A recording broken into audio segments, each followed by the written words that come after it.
Okay. Just as a follow-up, I mean, how do you envision this doesn't turn into just a national gripe fest? I mean, there are 38 million people in this country, give or take, and I would submit that every single person in this country has a story about how their life was upended by COVID, personally, medically, professionally, economically. I mean, it touched every Canadian. And does this end up just being a giant therapy session, or how do you guide it to Well, that's a very get good answers? question, one that we've wrestled with, and there's a number of measures that can be taken to try to ensure that that does not occur. The first is this emphasis that I keep making at every one of these news conferences, and when people contact the website, that at the end of the day, you're going to be asked, oh, okay, we've heard the negatives, we've heard the bad impacts, et cetera, but what could you recommend that could have been done differently to avoid that?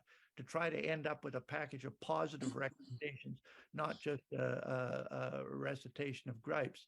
Secondly, people that testify, and this is a good point, a good time to make it here, will be asked to swear or to affirm. There'll be a commissioner for oaths at each of these hearings, so that the people that testify will be asked to affirm that what they are telling is the truth, the whole truth, and nothing but the truth.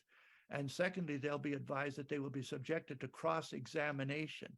So if this becomes just a blaming session or a griping session, there will be cross-examination that will pull that out and make that fairly clear that that's unacceptable if that's all that you got to say.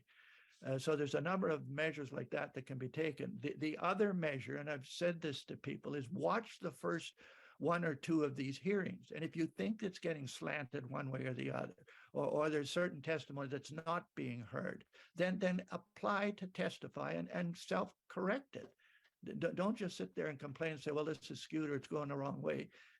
Provide the antidote to that, and there'll be an opportunity to do that. So there's about 4 measures to try to avoid the concern that you raise, and other people have raised that as well.